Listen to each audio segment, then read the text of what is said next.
स्वागत है आपका विज्ञान वृक्ष पर, जो बीएससी के स्टूडेंट्स और एस्पायरिंग स्कॉलर्स के लिए ज्ञान और सफलता का एक अनोखा। दोस्तों, विज्ञान वृक्ष के ऑनलाइन प्लेटफॉर्म के ऊपर आप सबका स्वागत है। आज हम बात करने वाले हैं किरचॉफ इक्वेशन के बारे में। जी हाँ, किरचॉफ इक्वेशन एक बहुत इंपॉर्टेंट इक्वेशन है थर्मोकेमिस्ट्री के अंदर।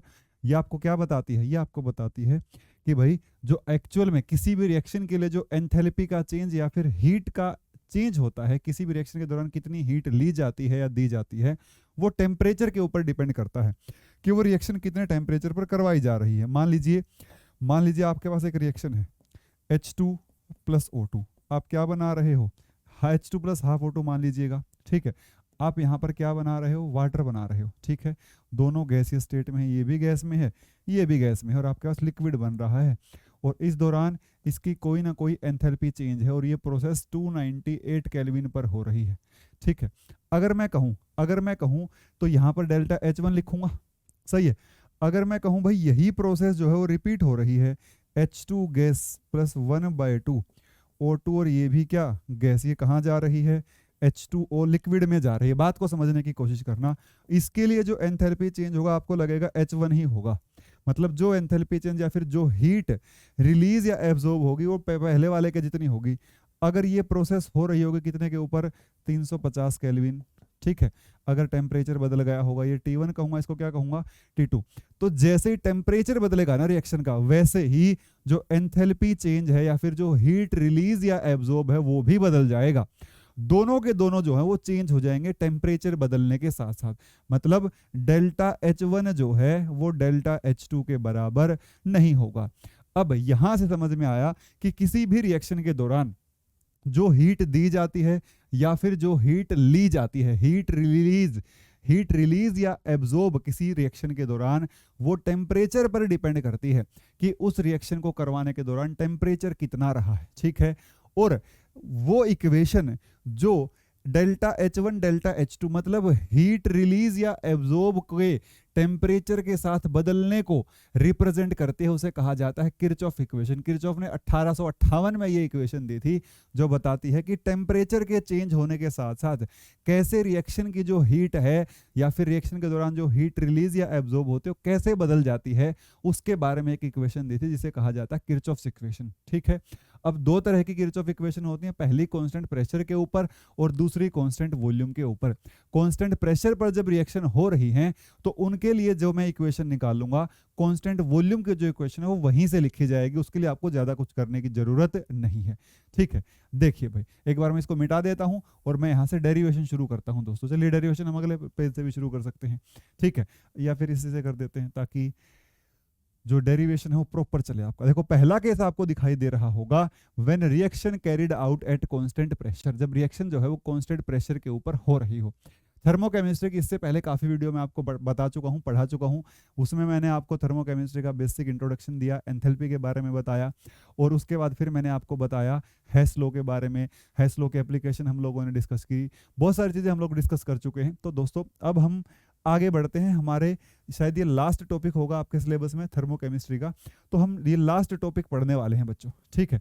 लास्ट टॉपिक हम देखने वाले हैं और इसका नाम है क्या? Variation of heat of reaction with temperature. जो इक्वेशन होगी उसे क्या कहा जाएगा? किरचॉफ्स इक्वेशन कहा जाएगा। हीट रिलीज और absorb in a reaction depend upon the temperature at which reaction takes place. जिस टेम्परेचर पर रिएक्शन हो रही है वो डिसाइड करेगा कितनी हीट रिलीज होगी या कितनी हीट जो है वो एब्जॉर्ब होगी रिएक्शन के दौरान, ठीक है। 1858 में किरचॉफ ने एक इक्वेशन दी जो हीट के चेंज होने को बताती है, रिएक्शन की हीट के चेंज होने को बताती है विद चेंज इन टेम्परेचर। उसे क्या कहा गया? उसे कहा गया किरचॉफ इक्वेशन। उसे क्या कहा गया? किरचॉफ इक्वेशन कहा गया। हम पहला केस देखते हैं, when reaction is carried out at constant pressure. सही है, देखिए भाई, let us consider the reaction, let us consider the reaction, let us consider the reaction. हम रिएक्शन कंसीडर करते हैं। रिएक्शन, हम कहाँ जा रहे हैं भाई? हम जा रहे हैं रिएक्टेंट ए से कहाँ? प्रोडक्ट बी जा रहे हैं, ठीक है। अब हमें पता है as reaction is at constant pressure, enthalpy change for the reaction, enthalpy change for the reaction ऊपर जो रिएक्शन लिखी गई है उसके लिए एंथैल्पी चेंज क्या होगा, डेल्टा एच बराबर enthalpy of product minus enthalpy of reactant. यही क्या होगी, आपकी एंथैल्पी चेंज होगी। सही है, इक्वेशन नंबर 1 कह दूंगा।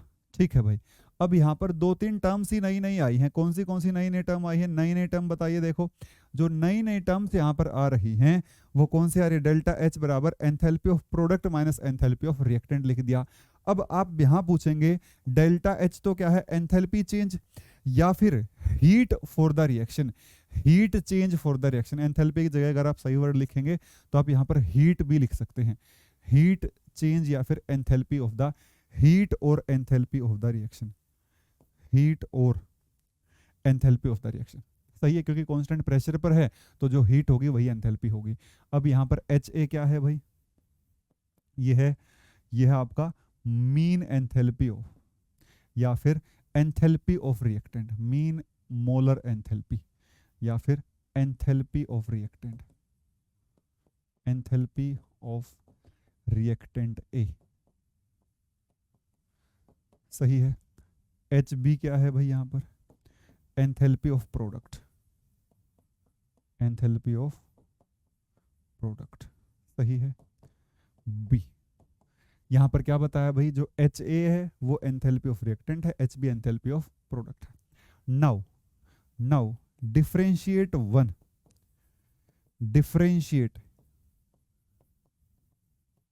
One with respect to temperature.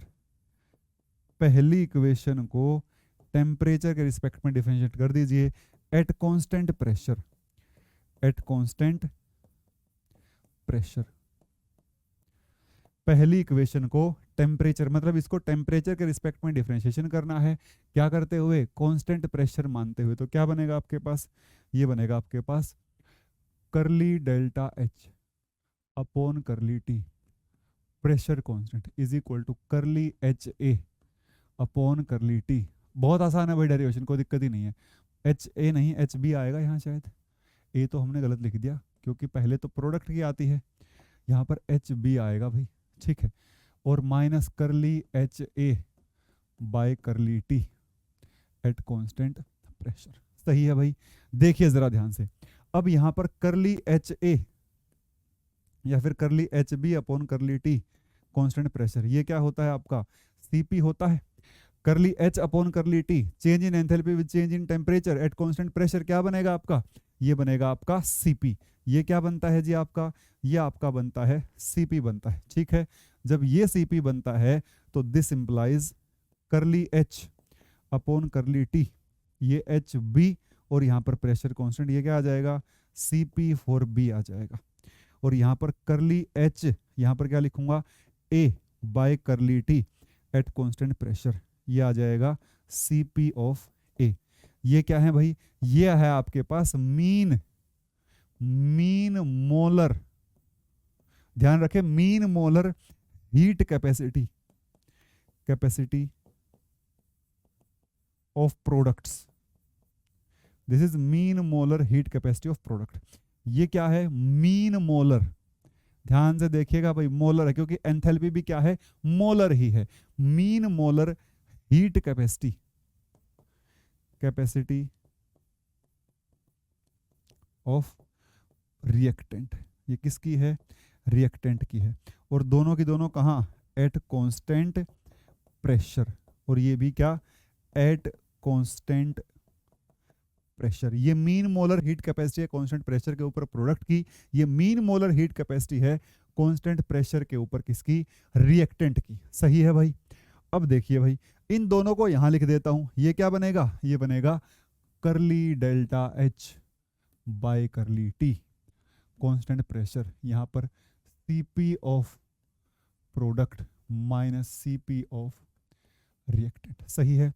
अब प्रोडक्ट में से रिएक्टेंट की हीट कैपेसिटी घटाई जा रही है, इसको तो क्या लिख दूंगा, इसको लिख दूंगा यहां पर करली delta H bye curly T constant pressure delta CP. ये क्या है, ये है difference between heat capacity of product and reactant. सही है। तो ये क्या बनेगा भाई, ये बनेगा आपका डी डेल्टा एच। यहाँ पर मैं इसको दो हिस्सों में डिवाइड कर देता हूँ इस पेज को, ताकि हमारे पास जो डेरिवेशन है वो आसानी से हो जाए। तो यहाँ चलता हूँ इधर की साइड, सही है भाई, इधर की साइड चलता हूँ, बात बन जाएगी, कोई दिक्कत वाली बात है नहीं। देखिए भाई ये बन जाएगा D delta H by D T is equal to delta C P. D delta H क्या है, हीट ऑफ रिएक्शन है, ठीक है। ये क्या बन जाएगा, delta C P D T. Integrating keeping assuming या फिर assuming delta C P independent of temperature, independent of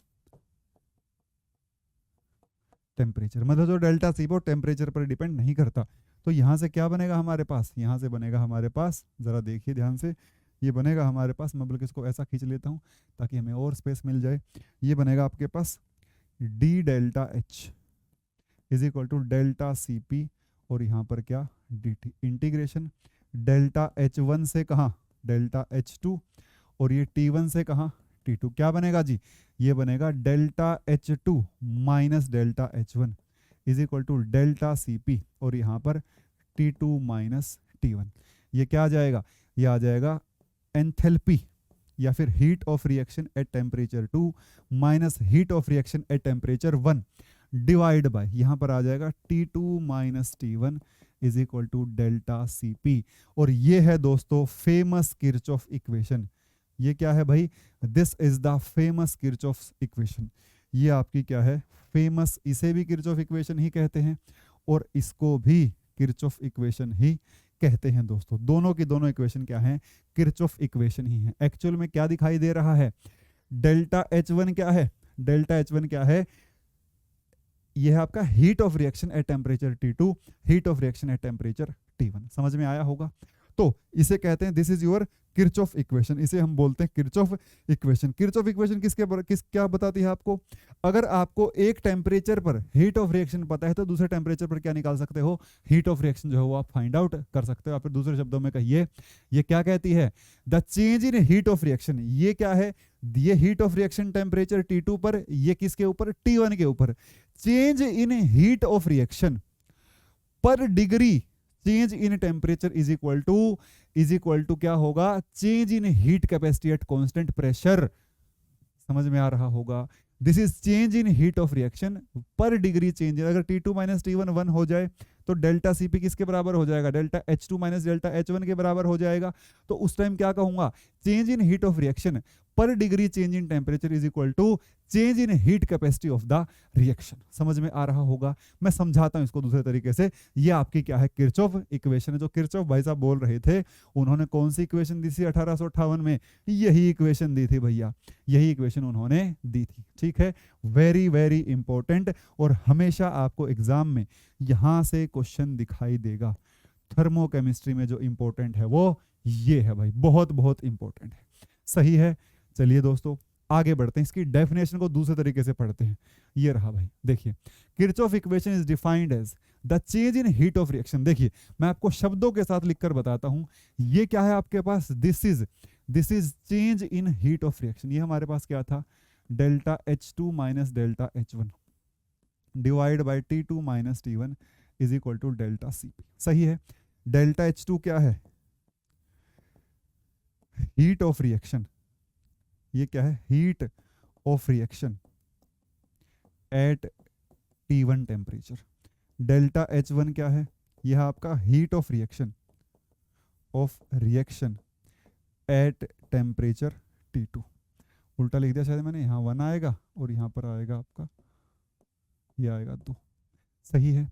अब जरा ध्यान से देखिए, अगर मैं यहाँ पर कहूँ if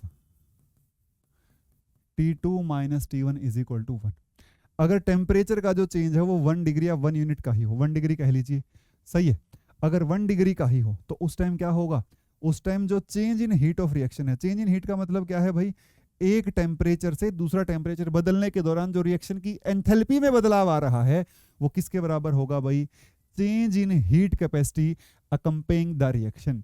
change in heat capacity accompanying the reaction. यही डेफिनेशन आपको ऊपर बोल भी रहा है Kirchhoff equation is defined as a change in heat of reaction at constant pressure for every degree change in temperature. ये रहा भाई, every degree change in temperature is equal to change in heat capacity at constant pressure accompanying the reaction. भाई reaction में अगर मैं यहाँ पर Kirchhoff equation को बोलूं तो ये क्या बताते हैं, this is change in heat of reaction if temperature difference is 1 degree is equal to, या फिर कहिए अगर टेम्परेचर डिफरेंस 1 डिग्री का है तो जो change in heat of reaction किसके बराबर होगी, वो होगी change in heat capacity of reaction at constant pressure.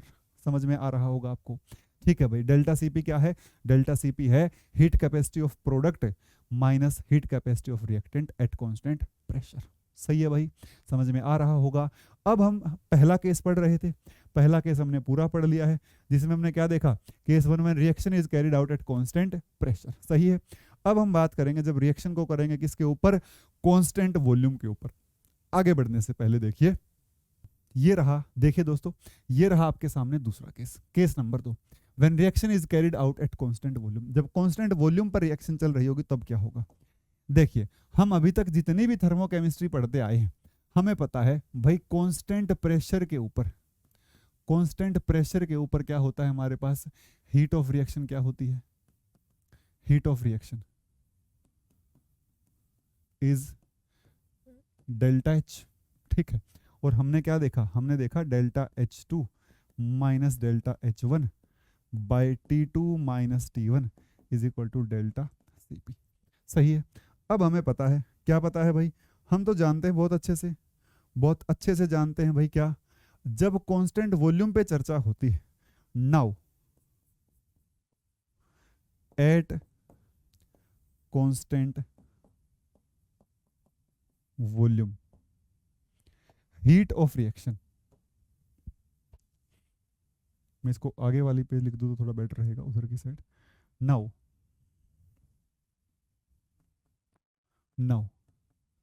At constant volume, तो हमें डेरिवेशन करने की जरूरत नहीं है, डेरिवेशन सेम होगा। Heat of reaction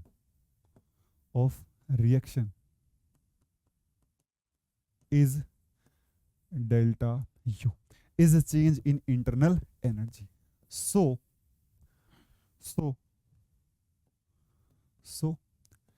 equation 1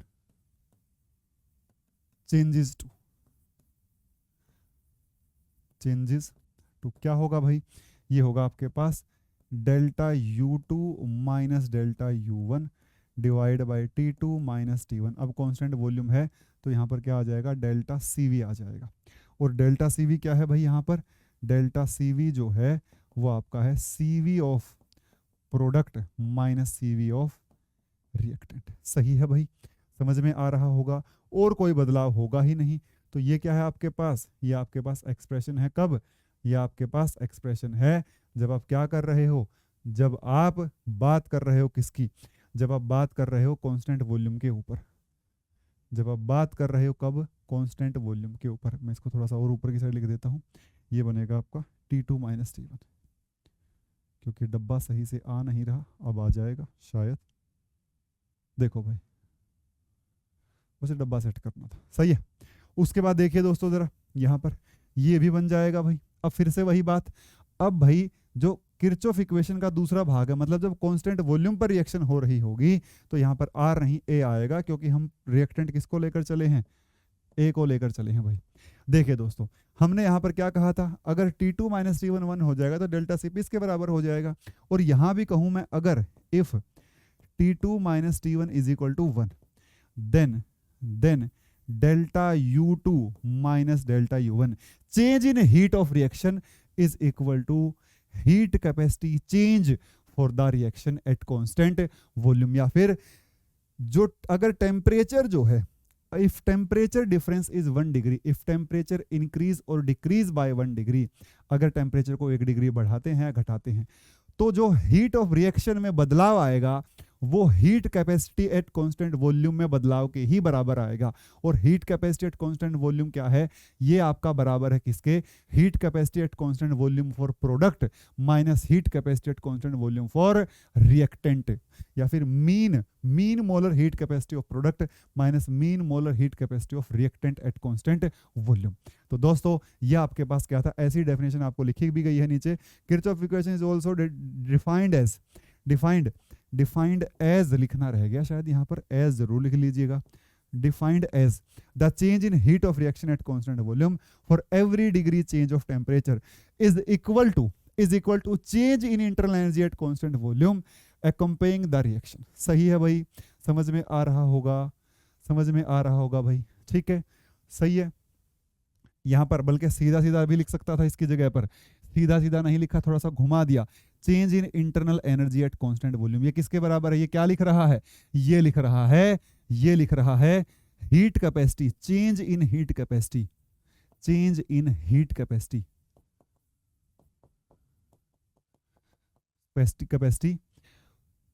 eight constant volume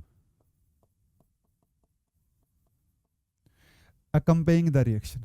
ठीक है, जैसा कि वहां पर भी लिखा था, आप यहाँ पर डेफिनेशन देखेंगे, ये रहा भाई, ये रहा change in heat capacity at constant pressure. सही है, तो यहाँ पर भी क्या लिखना चाहिए था, वैसे तो कोई बात नहीं, वो भी सही है। ये भी क्या है, ये भी जो है आपका, ये भी सीवी ही बताता है, ये भी क्या है, सीवी ही है, heat capacity at constant volume ही है।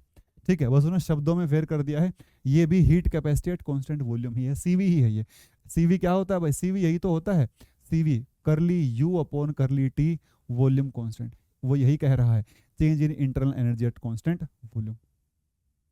तो दोस्तों इसके साथ मैं क्लास एंड करता हूं, मिलते हैं आपसे नेक्स्ट लेक्चर के अंदर। Thank you so much.